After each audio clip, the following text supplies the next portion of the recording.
benefits, shorten your loan term, or tap into your home's equity. Stride's expert mortgage advisors will work with you to tailor a solution that fits your needs. With local roots and national reach, Stride Bank is your go-to partner for all your banking needs. Stride Bank, your trusted financial partner since 1913. Find out more at stridebank.com. Stride Bank, member FDIC, equal housing lender.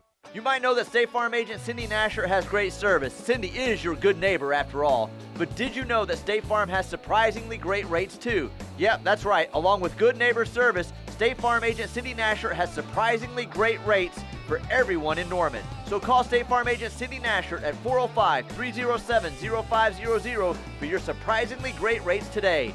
Like a good neighbor, State Farm is there. Individual premiums will vary by customer. All applicants subject to State Farm underwriting requirements. Have you or someone you know suffered a loss to your home or business from the recent storms? Before you accept a settlement, call Brown O'Haver at 405-735-5510. Brown O'Haver is a local-based company helping Oklahomans with claims since 1988 with preparation and expert analysis detailing your loss and insurance settlement. As your trusted consultant, Brown O'Haver can give you peace of mind and make sure you're getting what's yours. Call Brown O'Haver today, 405-735-5510, and make sure they're working for you.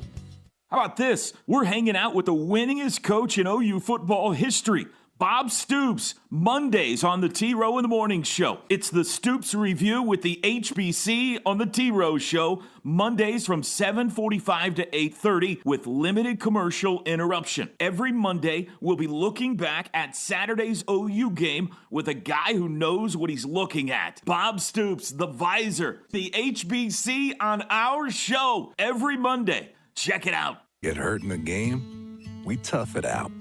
Feel exhausted? We push on. Feeling down? We pull ourselves up by the bootstraps. But there are times when bootstraps aren't enough. When stress gets to us and we need to talk to someone about what we're really going through.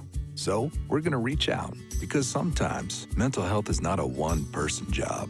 Visit loveyourmindtoday.org. That's loveyourmindtoday.org. Brought to you by the Huntsman Mental Health Institute and the Ad Council. Impact of a meal goes well beyond feeding our bodies because feeling full can sound like this. How did the interview go? I did it! I got the job! I can't believe it! And like this. Mom, I got first place at the science fair with my volcano project. That's amazing, sweetie. Congratulations. Because when people are fed, futures are nourished, and everyone deserves to live a full life. Join the movement to end hunger at feedingamerica.org/act now. Brought to you by Feeding America and the Ad Council. The Ref Radio Sports Network is powered statewide by the insurance adjusters at Brown O'Haver. Fire, wind, theft, or tornado, we can help. Call 405-735-5510. Live from the Buffalo Wild Wings Studios, it's time to get locked in to the best Sooner recruiting and football news with Tyler McComas and Parker Thune. You better lock it up. You better lock it up. No, you lock it up. You lock it up. Lock it up.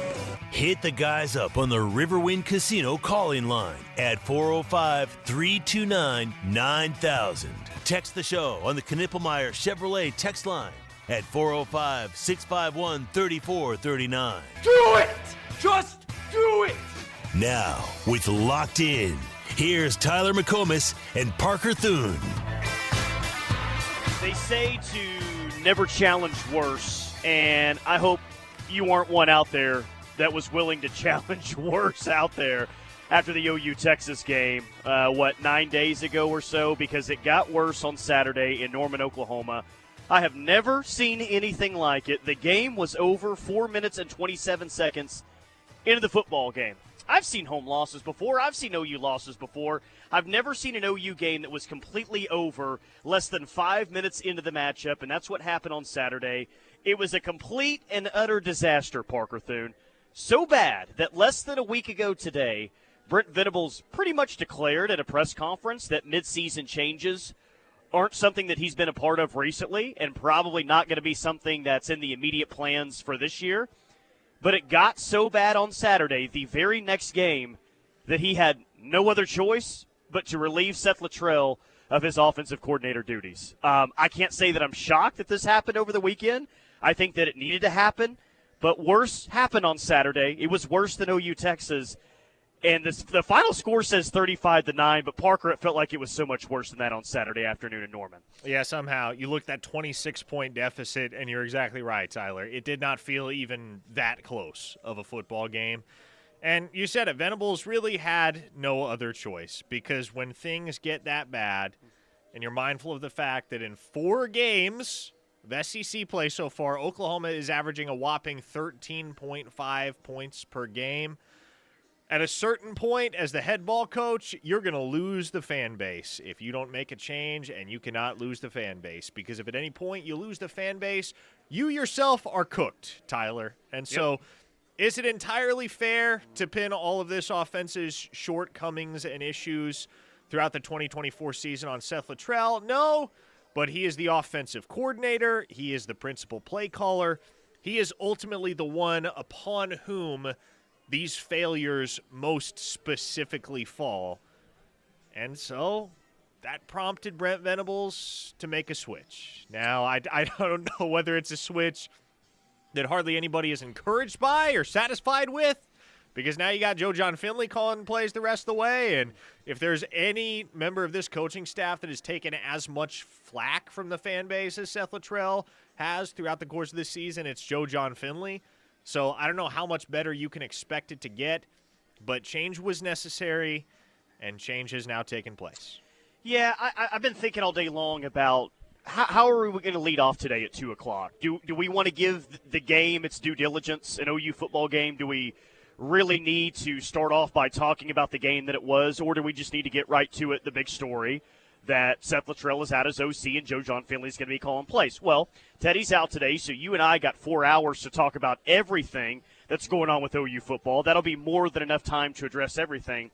So I actually thought, why not? I'm actually going to start with the positive today. Wow. I'm actually going to do that. What positive? I am.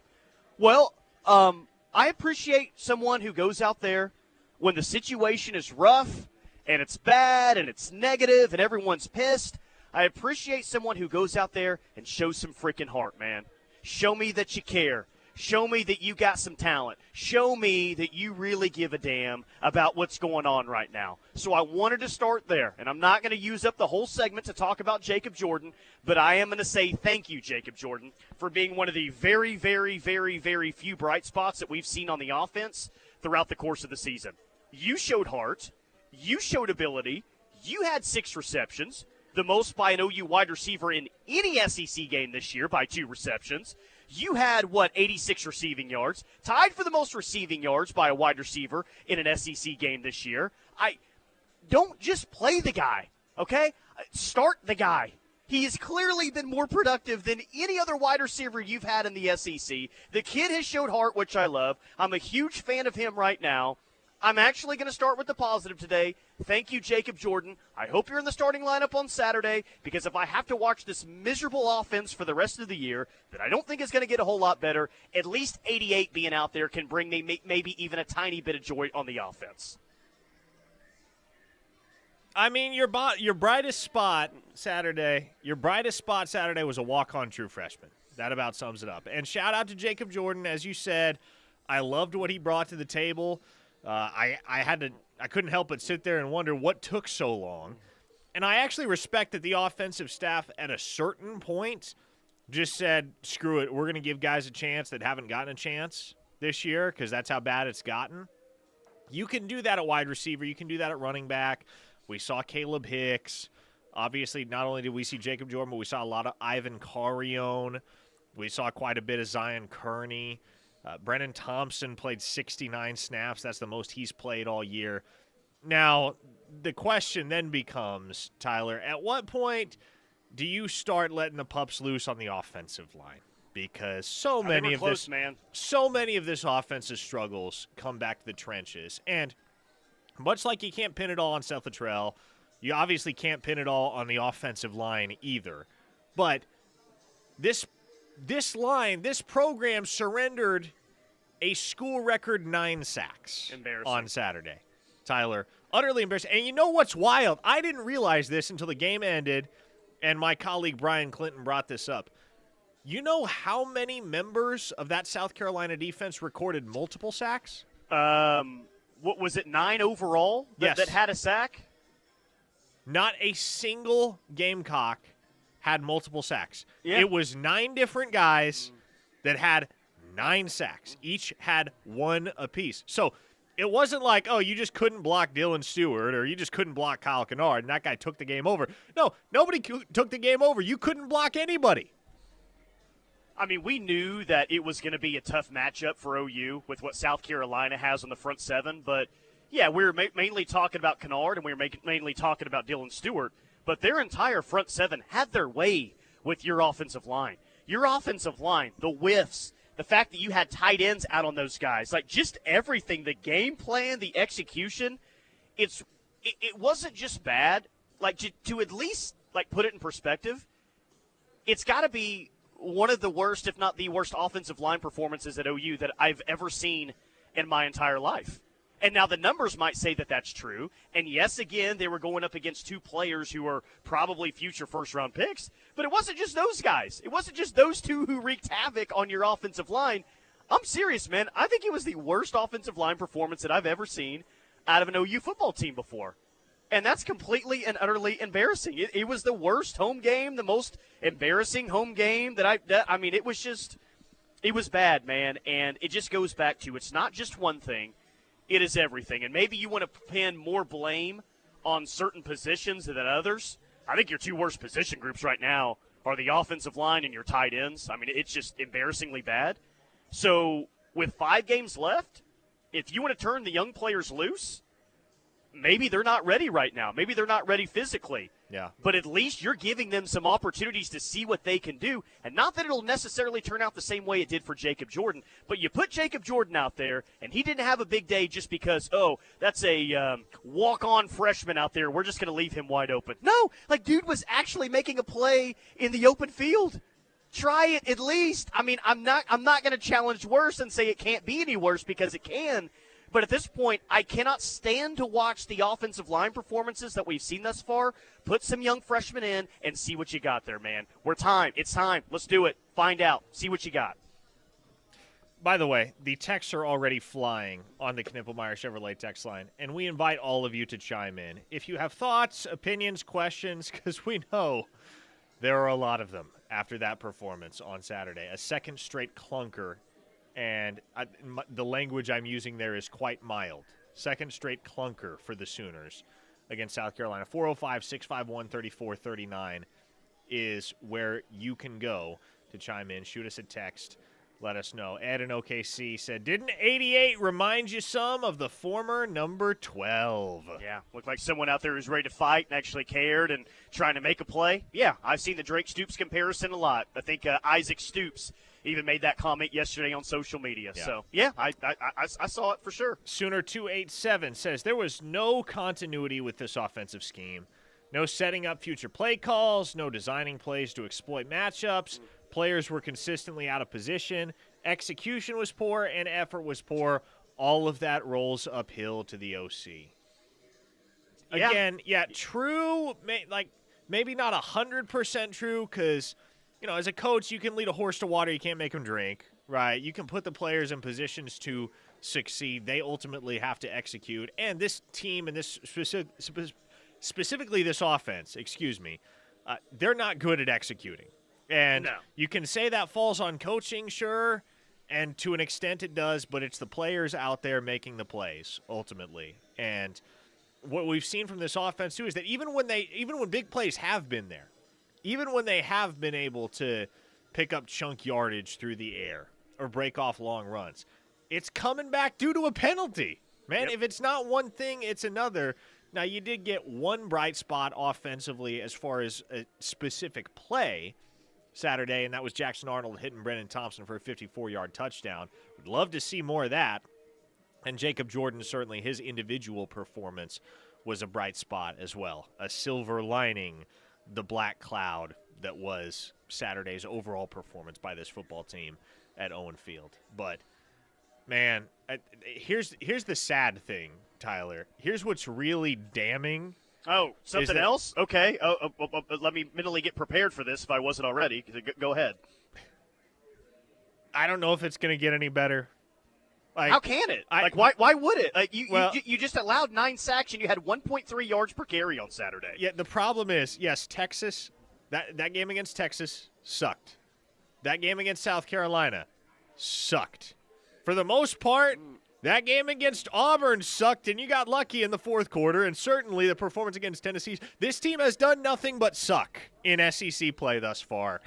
And you still got 4 games to go the rest of the way, and they're all against ranked conference opponents. And now you've got an interim OC, and both of your quarterbacks have to have their confidence compromised to some extent. Your offensive line is playing miserable football. I have no idea how you can hope for this to get any better, Tyler. I don't. It's like you're watching the Titanic sink in super slow motion for the next month and a half. Yeah. No, you got 5 games left for an SEC play. I mean, I heard some very miserable things walking out of the stadium on Saturday. I heard multiple people say, are we sure we're going to beat Maine? Are we positive that we're going to win the Maine game? Parker, that is something that I heard multiple times from multiple different people on Saturday. That's a deep, dark place to be if you're not even 100% sure or you're kind of questioning if you're going to beat Maine to this point. We got to watch this for 5 more games. I don't expect it to get any better. How can it? Your offensive line cannot allow anything positive to happen offensively. You can't run block. You can't pass block. And, yeah, South Carolina had a really good defensive line and a really good front 7. Guess what? So does everyone else seemingly in the SEC that you play the rest of the year. Everyone in this league has dudes. Everyone in this league, especially that you play, has players that can get to the quarterback. And if this is the product that we're getting, yeah, like Jackson Arnold and both Michael Hawkins have both had just miserable halves. Jackson Arnold's, of course, against Tennessee. Michael Hawkins, of course, first half on Saturday, really the first 5 minutes on Saturday. How could you have any confidence whatsoever when you can't get any help with the run game? They can't pass block. Your wide receivers can't get space. Your running backs are not doing anything. Like, that's great. They changed the offensive coordinator. You had to do it. I was all for that yesterday. But, Parker, I'm not holding my breath for 1 minute that Joe John Finley is the thing that makes this all change, and somehow it's better. Well, and you are a 21-point dog on Saturday. It feels like Joe John, by virtue of this promotion, if you can call it that, is being offered up as the next sacrifice. Seriously. Because he has no hope of succeeding, Tyler, and that's not necessarily an indictment on him either. It's just an indictment on the circumstances. How could anybody be expected to succeed, given the hand that Oklahoma has been dealt in 2024 offensively, with lack of execution, bad football plays from football players that we thought were good, and all of the injuries amidst it all as well, not to mention the instability at quarterback. There are some guys, and this is what's most frustrating to me, Tyler, amidst a lot of frustrating things, is that there are guys on this football team that should be playing much better football than they are playing. And we have reason to believe they're capable of playing much better football than they're playing right now. Perfect example is 10 out there at tight end. What the hell is he doing? Bauer, like right now, Tyler, and I don't mean to single one guy out because it's not one guy's fault, and hopefully I've made that clear. The issues do not fall on one individual, but 10 right now is a perfect encapsulation of everything that is wrong with this offense because he is an absolute liability every single time he lines up at tight end. Yep. Net negative for sure.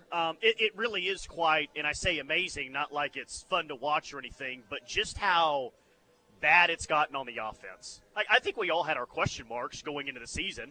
I certainly had question marks about the offensive line and, well, is the quarterback going to turn the ball over a little bit too much? Like, there's some things that I liked about this offense, but for it to get as bad, like so bad that you had to fire your offensive coordinator, play caller after 7 games, it's hard. It's hard to put into words just how bad it is and just how shocking. Not that it's not great, but just how bad. I mean, it may be the worst Power 4 offense that's out there, man. By the numbers, it says that that's the case. It's really amazing of where things are at right now. But we'll talk about it till 6 p.m. 405-651-3439 is the Knippelmeyer Chevrolet text line. I'm at the Newcastle Casino today, right in front of the Front Row Sports Bar. Happy hour is from 3 to 6 every Monday through Friday. $4.50 Budweiser, Bud Light, and Michelob Ultra cans. $5.50 well drinks as well. But, yeah, Joe John is the play caller. Who is the OC that will take over in December? What's the hot board look like? Everything with OU football, and yes, some recruiting as well. We'll talk about it right here on The Ref for the home of Sooner fans. What's up, Sooner fans? This is all-conference safety Billy Bowman, and you're listening to The Ref, the home of Sooner fans. When you're sick, you need to be seen by a health professional today, not next week. Norman Regional Urgent Care is here for you from 7 a.m. to 7 p.m. Open 7 days a week at Porter Health Village in Norman and Monday through Friday in Westmore and Goldsby. No appointment needed, just walk right in. Whether it's a sudden illness or a minor injury, Norman Regional Urgent Care is ready to get you back on your feet today, not next week.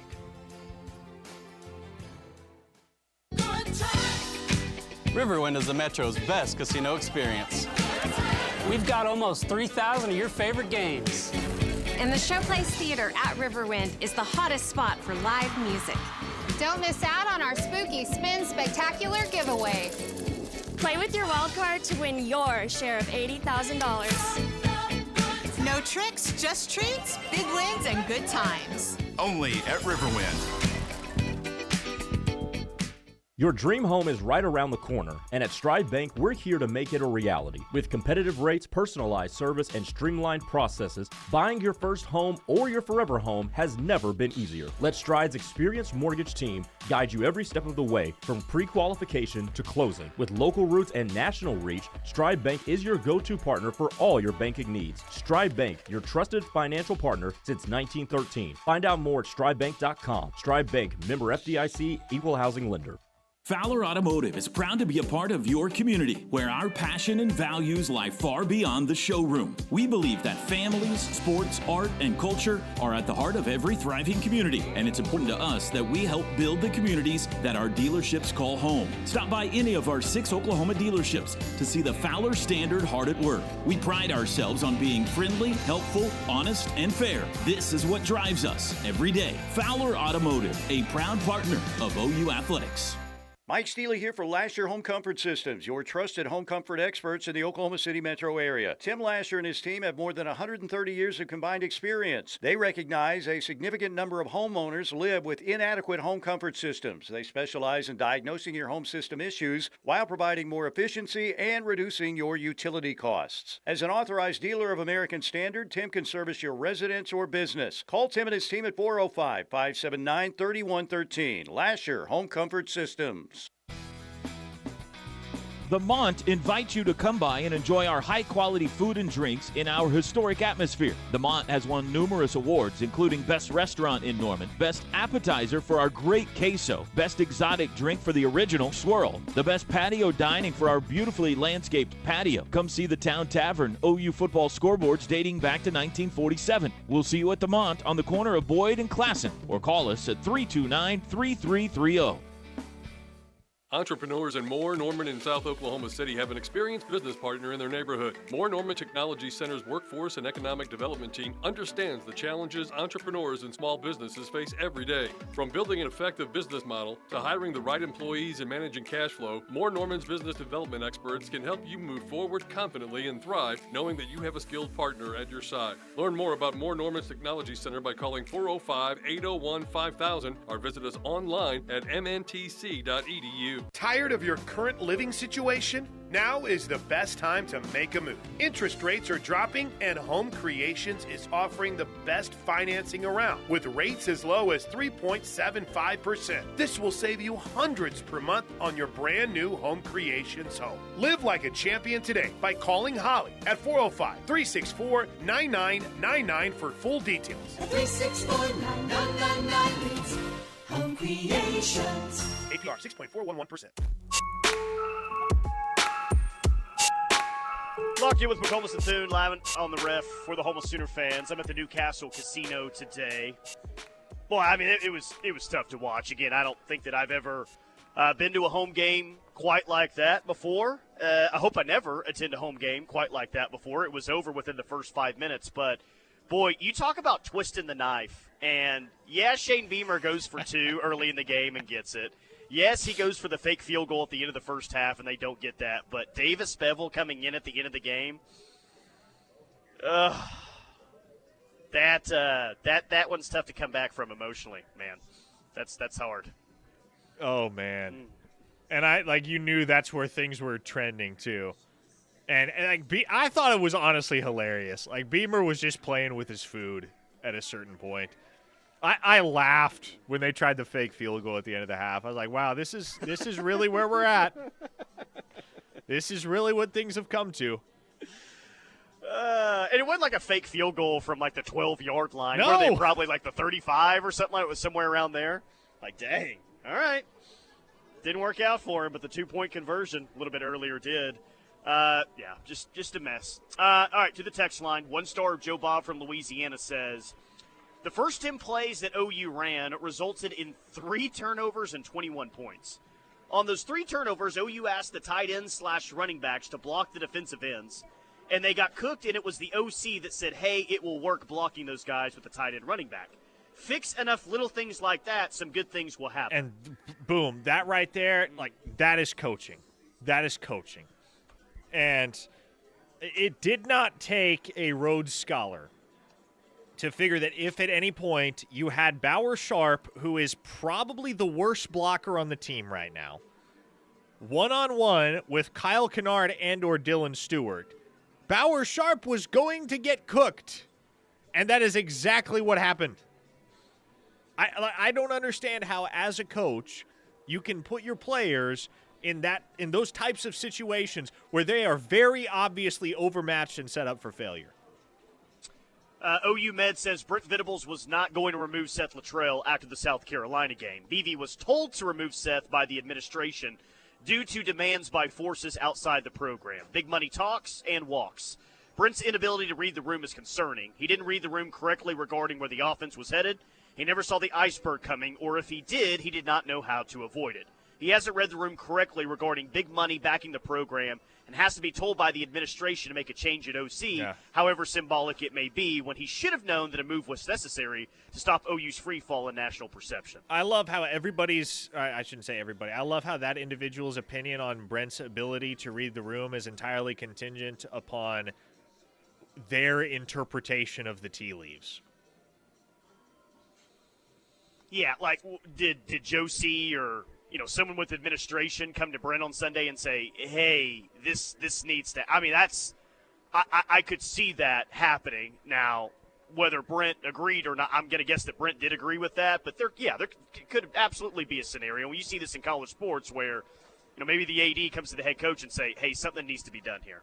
And whatever happened, regardless of whose idea it was or who signed off on it, it's done, it's over, and they had to do something yesterday. And they did. And you move forward now with Joe John as the play caller and Kevin Johns as essentially the quarterback's coach and co-OC. Jesse in Iowa says, so EPL, can we get that dude in? Eugene Brooks, Devon Mitchell at tight end. Right now we are playing for 2025 depth and development. 2024 is a dumpster fire. And this past Saturday broke me, Tyler, because I was still somewhat reticent to say, okay, just cut it loose, throw EPL and BJ Brooks in there, guys like that, Daniel Akinkumi, give the next generation of O-line dudes an opportunity to show what they got, because I didn't think it was worth punting on the season quite yet. I think we can all, if you have a level head on your shoulders right now, you can look at where Oklahoma is right now and where Oklahoma is probably going over the next month and conclude that they will not be accomplishing any of their goals for the 2024 season, regardless of who they play or don't play. So I am completely on board with playing all the freshmen, letting them make mistakes, letting things get ugly at times, because Lord knows they're ugly already, and just setting yourself up hopefully with a bit of a better chance to cultivate some experience and some confidence across your roster going into 2025. I looked at some bowl projections today, just curious if OU was even listed in bowl projections. ESPN has 2 different guys who make bowl projections every single Monday. I think it was Mark Schlabach. Didn't even have OU in a bowl game. 24/7 Sports did not have OU in a bowl game. And only one that I found, the other guy at ESPN, says OU and Navy in the Armed Forces Bowl. Oh, my God. Imagine And playing hey, Navy. He's actually really good. Navy would probably be favored in that game. Oh, jeez. Hell yeah, Well, it's not even probably at this point. Yeah, Navy would definitely be favored in that game. OU's going to end up being an underdog in every single SEC game this year. Isn't that insane? And there's a real possibility that not only that you don't win a home SEC game this year. You have to beat Alabama to win a home SEC game this year. The way it's shaping up, Tyler, there is a very real chance that Oklahoma is one catastrophic collapse from Auburn away from going 0-8 in SEC play. 0-8. I think Hugh Freeze should have been fired during the Missouri game at the start of that OU South Carolina game for the fact that he lost Oklahoma this year. How that happened. Hugh Freeze should be on the hot seat. He should be gone by the end of the year. Pastor MC says, since you guys brought up Shane Beamer, did we do something to sour him on Oklahoma? No. And he sure hasn't talked that way since he's left. All he's done is say nice things about Oklahoma. That's why I had to laugh, but I'm like, dang, this guy talks about how much he loves OU. Homeboy's trying to run it up right now, going for 2 fake field goals and everything. Well, and I genuinely wonder, and this is just me speculating, but I wonder if any of it has to do with the fact that Beamer was not considered, at least to my knowledge, for the Oklahoma head coaching vacancy in the 2021 offseason. Yeah, maybe. I wonder if that has something to do with it. Yeah, hey, let me flex my muscles. Let me show you guys what y'all missed out on. Yeah, clearly that game meant a lot to him. He was very emotional after, so I guess if you got a chance to run it up, if that's 2-point conversions or fake field goals, whatever you want to do, he took his opportunity. There ain't no doubt about it. Chapstick no hate on the text line said Shane was submitting his job application to Joe C. Yeah, probably. I mean, at the end of the 2025 season, it's not completely off the table. I don't think it's going to happen. But it's not completely off the table to me that you're looking for a new head coach at the end of the season. Things have to continue to get worse. I mean, they're really bad right now. But I don't think it's a 0% chance that you're looking for a head coach at the end of the year. Again, Parker, I don't think that that's going to happen. But 2025, and it's kind of strange because, it's been a long time since Oklahoma's been in this spot. Yeah. I guess essentially since 1998 was the last time where OU's had a head coach where going into the season – you look at the head coach at Oklahoma as on one of, if not the hottest seats in the country. And that's more than likely where Brenton's going to be going into the 25 season. Well, and that's just not really something that's happened in a long time. Yeah, and here's the paradox, though. Is Brent Venables going to be on the hot seat? Absolutely. But he has completely transformed this defense, and it is not nearly as high as it should be on the list of storylines surrounding this football team right now because they're bad everywhere else. But if you don't spot South Carolina 21 points in the first 5 minutes on Saturday, Tyler, that's a football game. That is a 60-minute football game. I don't know if they win, but that's a football game all the way up till the very end. But that's what's so crazy, man. And it goes back to last segment. It's just kind of unreal just how bad, not that it's bad, but how bad it's really gotten, is that your offense is such a net negative that you can't even play a close game right now because they just give the ball away. They're so bad. It can't be that way. It's insane, man. I think this is a great point by Jammer. This isn't an OU isn't SEC ready. This is an OU isn't football ready. And I totally agree with that. Wow. And I don't know more than anything, but pretty high up on the list for me, it's just God, did it again. Proved everyone right once again. All the crap that we heard throughout the offseason, OU's not SEC ready, and watch, they're going to get exposed, and we fought back to it. I fought back to it, all that, and gave all the reasons why those were dumb takes. Well, I gotta eat that one. I was wrong about that. Because OU has proved everyone right. They proved everyone right once again. They're the laughingstock of the SEC. I've seen 2 different SEC power polls today. Our pal Chris Phillips over at SEC Unfiltered has OU at 15. And our other pal, SEC Mike, has OU at 16, the worst team in the SEC. Sucks, man. You're Proved Vanderbilt right now. You are Vanderbilt.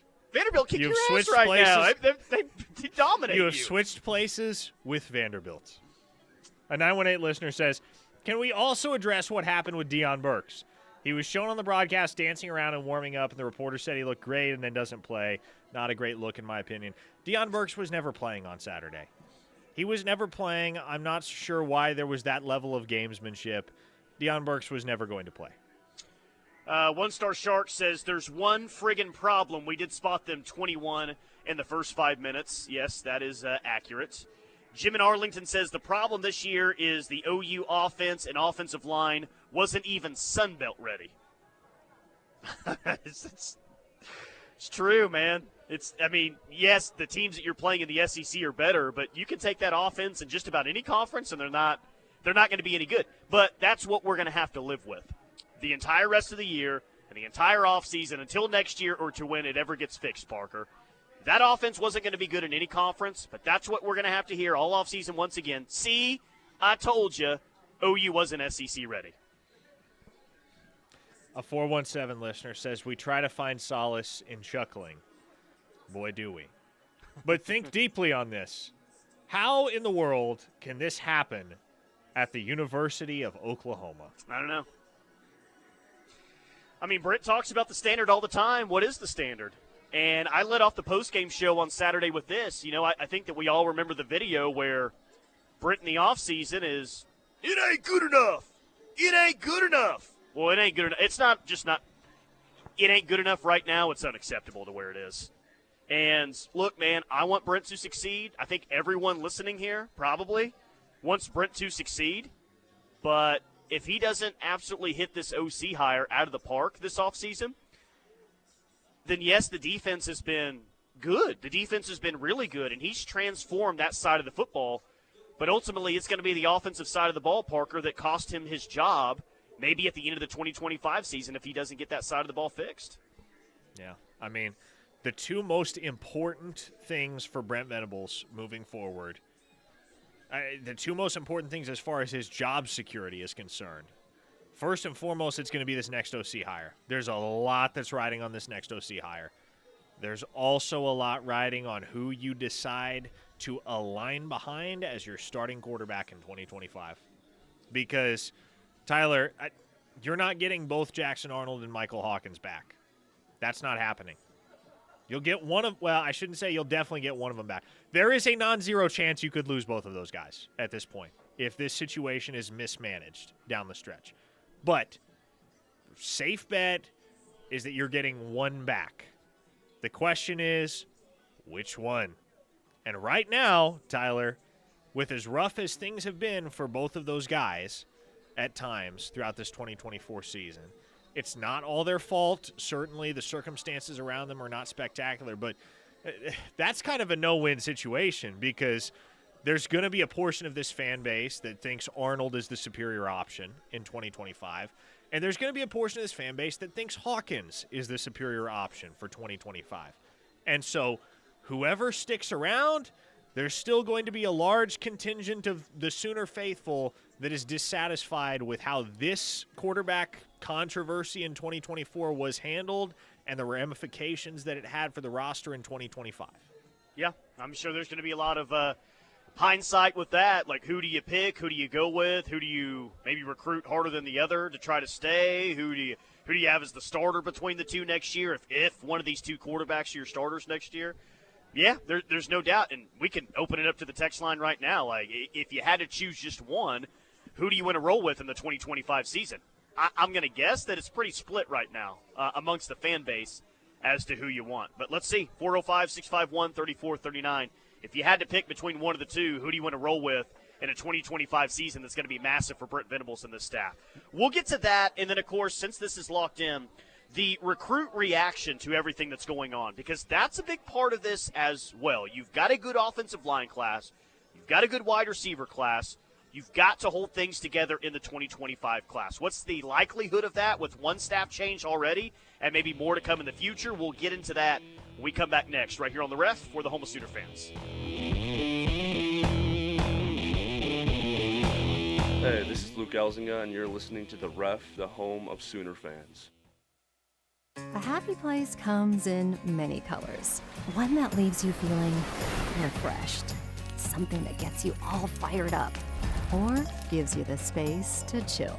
Whatever your color, bring happiness home with CertaPro Painters and make your happy place your home. CertaPro Painters, that's painting happy. Get started today at CertaPro.com. Each CertaPro Painters business is independently owned and operated. Contractor license and registration information is available at CertaPro.com. What's better than tailgating for football on the weekends? Let the 12th Avenue Chick-fil-A in Norman make you a winner. Whatever you need, we have it. Don't worry about packing everything from home. Let us deliver it to you. Not only do we cater for football games, name the event, and it will be our pleasure to serve you. Need pre- or post-game meals? Having a birthday party? Monday through Saturday, we've got you covered. And even trays prep for those Sundays when you crave Chick-fil-A. Call the 12th Avenue Chick-fil-A at 405-310-3189 today. Coach Stoops here for Van Hoos Fence. If you want to work with the best local fence company and get championship service, contact my friend Mark and the Van Hoos Fence team. Van Hoos Fence gives each customer the most professional craftsmanship and competitive pricing in Oklahoma. From wood to chain link to vinyl to metal fences, the Van Hoos Fence team does it all. Contact the Fencing All-Americans at Van Hoos Fence, 405-735-1167 or vhfence.com. For over 80 years, Primrose Funeral Service has been providing comfort and guidance during difficult times. Pre-planning with Primrose can help make things a little easier for families. Not only can you pre-plan a funeral, but you can pre-plan your sunset cemetery arrangements, which removes the difficulty of planning for a loss at the same time loved ones are experiencing one. Contact Primrose Funeral Service at 405-321-6000 or visit them online at primrosefuneralservice.com. Hi, I'm Barry Switzer. We have a very important Senate race here in the Sooner Nation, and I'm encouraging you to go out Tuesday and vote for my friend Lisa Standridge. We need a bold and strong leader with true class, and most importantly, Lisa is Sooner born and Sooner bred. Join me and elect a champion. Vote for Lisa Standridge for State Senate. Vote Lisa Standridge on Tuesday, November 5th, paid for by Lisa Standridge for State Senate 2024. I'm Gina Mitchell of Mitchell's Jewelry. Our cases are filled with new lines and new looks for game day. Our University of Oklahoma collection comes in gold and silver and can be purchased in-store or online. Plus, we have the most beautiful rubies and garnets to layer on for a look that's all your own. Come see us and get ready for some Sooner magic. Mitchell's Jewelry at 2201 West Main Street in the heart of Norman, or shop us online at mitchells-jewelry.com. I'm Scarlett Johansson. My family relied on public assistance to help provide meals for us. These meals fueled my involvement in theater and the arts as a child, which fostered my love for acting. The Feeding America network of food banks helps millions of people put food on the table. You can join the movement to end hunger by donating, volunteering, and advocating. Because when people are fed, futures are nourished. Join the movement to end hunger at feedingamerica.org/actnow. Brought to you by Feeding America and the Ad Council. As Oklahoma grows, we want to grow with it, and serving part-time in the Oklahoma Army National Guard is perfect for that. Our service provides money for school, so we can be ready for a new career or improve our current one. We learn valuable teamwork skills and get hands-on with some of the latest tech. And we also help the communities we live in recover whenever they are in need. Our service is helping to keep Oklahoma and ourselves moving forward. Learn more at nationalguard.com/OK. Sponsored by the Oklahoma Army National Guard. Aired by the Oklahoma Association of Broadcasters and this station.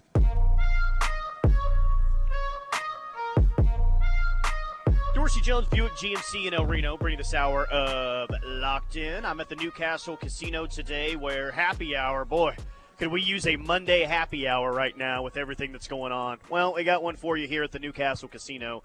Front Row Sports Bar, 3 to 6 every Monday through Friday. $4.50 Budweiser, Bud Light, and Michelob Ultra cans, $5.50 well drinks as well. That's at the Front Row Sports Bar right here at the Newcastle Casino. Okay. Can they hold this recruiting class together? That's maybe the biggest question going on right now with the 2025 class. Here's Adam Gorney of Rivals. This is about 2 minutes long of audio here. He's talking about just that. Can OU, now with the firing of Seth Littrell, hold this class together? Recruit reaction is flooding in, and it's very positive for the Sooners. So I don't think we're going to see a mass exodus of commits here. Quite honestly, a lot of them committed to Oklahoma for reasons other than Littrell. Although a lot of them had very good connections with them. Kevin Sperry was very close with Littrell, said that he loved him and his family, but that it does not affect his recruitment at all. Many teams are trying to flip four-star wide receiver Cortez Mills, including Nebraska is one to watch. I believe Auburn, Penn State, and some others. He said it doesn't affect his recruitment, but he does want to see how Joe John Finley now runs the offense. Torrey Blaylock, 1,000% committed. Elijah Thomas, 100% committed to Oklahoma. I don't think that's going to change. Trinae Washington, similar sentiments that he's not looking around and not looking at anybody else. There were some interesting comments. Jonathan Hatton said he remains committed to Oklahoma, loves the Sooners, but will have some conversations with his family, wants to see who's hired as the new offensive coordinator. Both offensive linemen that responded to me late Sunday, including Darius Afalava, had no comment. So I don't know if they just don't want to stir the pot and say something, or if they're interested to see who's brought in and how the offense looks under a new offensive coordinator. One that I would watch is 2026 four-star quarterback Jaden O'Neal, who's already committed to the Sooners. The people close to him were very surprised by this news. Definitely will take some time to see who's hired and where things go from here. But that is one that I would watch. So right now, an offensive coordinator getting fired is definitely big news. But a lot of the commits, didn't make any, snap reactions here to back off of their pledges. No decommitments as of Sunday night. And I would be surprised if you see a lot of them moving forward, especially as Brent Venables and his staff bring in a new offensive coordinator. So there you go. There's Adam Gordy of Rivals. And, no 2025 decommits as of right now. Sounds like it's still pretty positive news for 2025 commits. And, Parker, would you pretty much agree, at least in 2025, with everything that Gorney had to say there? I would, and you obviously have to be worried at this point to some extent about pretty much every single one of your offensive commits, regardless of what they say, because you know that schools are going to start circling, right? The sharks are going to start circling in the water around certainly a guy like Cortez Mills, maybe also a guy like Darius Afalava, who was on campus this past weekend at Oklahoma, but has only taken a total of 3 visits, I think, to Norman at this point, and geographically is just kind of out of place at Oklahoma. I guess that maybe that geographical fit makes less sense than it does for many other prospects. And so those, to me, are the guys that are at the top of the list as far as who you ought to be concerned about. But the good news is that what Gorney said rings 100% true. A lot of these guys are committed to Oklahoma for reasons other than Seth Littrell. Now, at the end of the day, it may be if one of these guys decides to decommit or flip or explore other options, whatever the case may be, it may be more about the offensive ineptitude than the loss of Seth Littrell. I don't know that the firing of Seth Littrell itself is going to prompt anybody to look elsewhere. What might prompt guys to look elsewhere is the fact that Oklahoma is just a bad offensive football team right now. Sure. And look, man, it's a brutal sport right now. And absolutely, everyone else sees the offense that Oklahoma is right now, and they see a team with a really good recruiting class in 2025 with some really good offensive linemen, really good skill position players committed. There ain't no doubt, man. There ain't no doubt. Cortez Mills or whoever it is, teams are going to be out there, SEC and teams outside the SEC. Hey, why don't you come on a visit? Are you sure about this? You see what they're doing offensively right now? They're about to hire maybe an entire new offensive staff. Why don't you come here for a visit? There is no doubt that the Sharks are circling right now when it comes to this 2025 class. And a big part of next year, though you don't necessarily hope to play 8 or 9 freshmen next year, is that you can keep this class intact, and it is incredibly important, man. You got to keep guys like Michael Fasusi committed in this class, because when I talk about Sharks circling the water and whatever you think as opposed to how committed you think that he is, you know they're going to be coming after your big-time recruits, man, and you got to hold on until signing day. Well, and here's a good point from Mississippi Pot Roast on the text line. Cortland Guillory visiting Texas this weekend is not a good thing. Yeah, I'm going to go down and check in with Cortland Guillory later this week to see where he's at. But, of course, that is the 4-star cornerback commit from the Houston area. And his recruitment for the longest time up until his decision in late April, early May, perhaps, I can't quite recall. It was not too long after Oklahoma's spring game, but that was an OU-Texas battle for the longest time. And there was a point at which folks thought Texas is going to be able to win this battle in the long run. And they have not given up on Cortland Guillory. Certainly they've ramped up their pursuit in recent weeks because of what has happened, and especially what happened at the Cotton Bowl and the respective trends for those two programs. Oklahoma trending downward. Texas, sure, coming off a loss to Georgia, still regarded as one of the premier football programs in the country right now. And it would suck if you lost Guillory to the Longhorns, because that is a good football player. That is a guy that I think can come in and help you immediately as a true freshman in the secondary. So you would like to hang on to him at all costs. 615 texter from Tennessee says, we need to hire a CTO right now, Chief Tampering Officer. I mean, you're going to have to do some things in the portal, man. Definitely on the offensive side of the ball. I think that's pretty obvious at this point. John from Tulsa says, does having 2-ish months before we can make any moves at OC hurt us when reinforcing committed guys? I don't think so. Yeah, no, and look, you're going to be able to spring for a new OC pretty much right when the regular season ends, which Oklahoma plays their last game of the regular season on November 30th. That is 6 weeks in the future. So December 1st, I think Oklahoma, like if they don't have an OC hired on December 1st, they are going to be in the final stages of hiring an OC on December 1st. Because, make no mistake, there are already calls being made. There are already conversations being had.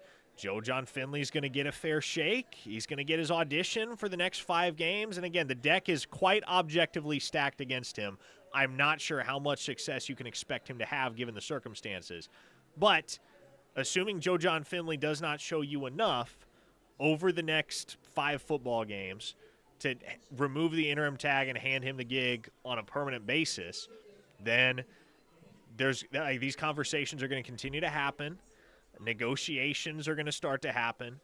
And ultimately, Oklahoma is going to be in a position come the end of the regular season where they can very quickly pivot, establish a new direction, hire a new offensive coordinator, and get that guy recruiting on both the trail and in the portal.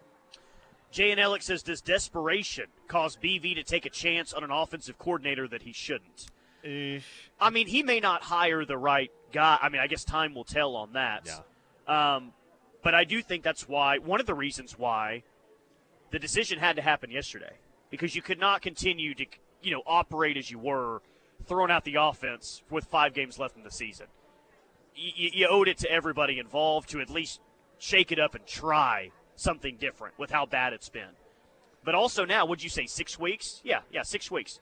You've got 6 weeks to kind of mentally prepare. And I'm sure that he's already been doing this maybe. I don't think the news yesterday really surprised anyone. The point is that Brent is going to have plenty of time to really look through his options and make a hire that could ultimately depend on how much longer he's the head coach at Oklahoma. So does desperation cause BV to take a chance on an offensive coordinator that he shouldn't? I don't know if it's desperation. He's got a lot of time to do it. It's just it's a huge hire for him, and let's hope he gets it right. Old Chris from San Diego says, Jackson versus Jackson this weekend? Yep, you're probably looking at Jackson Arnold versus Jackson Dart. I'd be shocked if Jackson Arnold doesn't start for OU. Yeah, he's at this point, yes, he's going to start. JP, gosh, and we kind of make jokes about it at times, but whenever Oklahoma's losing football games, especially losing them like this, everything sucks to certain people. This is the most random stray I've seen all day. JP Sooner texted in and said, put Jacob Jordan on scholarship, then fire JP Lossman. What did JP Lossman do? I don't know. Firing everyone today, man. And we fired everyone Saturday night on the postgame show. Jacob Jordan, put him on scholarship, start him on Saturday. The kid will actually go out there and cares and have something that'll happen out there. Yeah, keep this 2025 class intact, man, because I don't know how many of those guys realistically play day one. The way that it looks right now offensively, those guys are definitely going to have a chance. It's just the optics of it. You can't have a class on signing day that completely crumbles because of how bad you were offensively down the stretch. It's big. It's a big couple of months for sure for this team. And they've got to start to show a pulse on offense. Got to. I mean, you just have to. And they're a 21-point underdog at Ole Miss. I can't remember the last time OU was a 21-point underdog to anybody. I don't expect it to go well on Saturday, but Parker, the game can't be over within the first 5 minutes. You can't allow 9 sacks. You got to rush the ball better for 1.3 yards per carry. It can't be much worse, but God, it has to be better here moving forward. 1.3 yards per carry is comically bad. Comically bad. On 41 carries. Like, granted, it doesn't help when you get down 21-0 and everybody pretty much knows from, like, for the final 55 minutes of the football game what your game plan and what your schematics are going to look like. But even so, 1.3 yards per carry, unacceptable at the University of Oklahoma. Absolutely unacceptable. Greg and Muskogee on the text line says, time to get rid of the compliance department. No more compliance at Oklahoma. 918, no disrespect, but you know it's bad when Jacob Jordan is the best wide receiver currently, LOL. And that's fair. Throw the disrespect out there. No, disrespect it all you want, because it's true. Again, he's had the most catches by an OU wide receiver in an SEC game by 2 receptions. Jacob Jordan had 6. Next highest was 4 by an OU wide receiver in an SEC game. And he's tied for the most receiving yards in an SEC game by an OU wide receiver with 86. He didn't even start the game, man. Reformed Homer chimed in and said, been listening all day. No mention of Beatonbow not producing a decent line. I mean, we've talked about it, but just so we make sure we cover that base for you, Bill Beatonbow's unit sucks right now. Find me anyone that disagrees with that statement. Not only is it bad, it may be the worst position group on the entire team. It's offensive line or tight end for me right now. Ugh. It's worse. I mean, it's bad. It's bad. Mark in the Lou, it tickles me that you guys think that players are still playing for scholarships. How quaint. Oh, boy. It's going to be a fun 3 hours, is it not? It's already been a fun 1 hour. One star Eric the Mets fan. Hey, at least the heat is off of Porter Moser. I know. Oh, you fans are looking forward to basketball season at this point.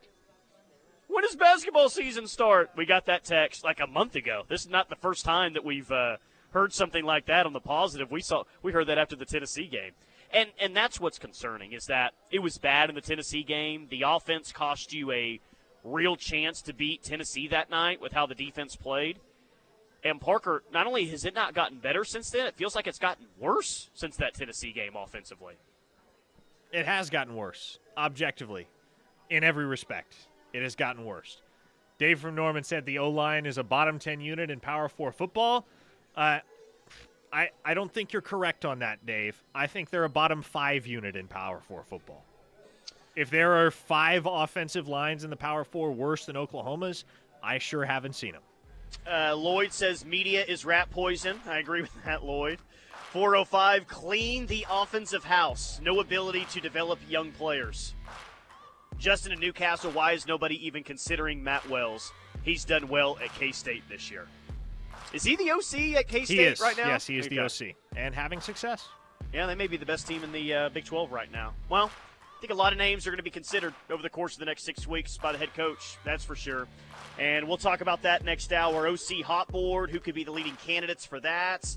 What you are getting with Kevin Johns, where he's been, and everything else with that hire. We'll do it all next. The Rush is coming up next right here on The Ref.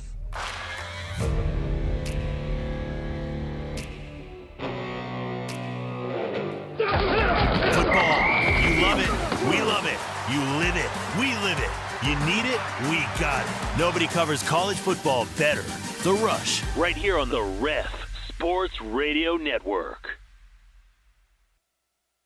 You're listening to the home of Sooner fans, KREF, Norman, Oklahoma, and streaming live on the KREF app.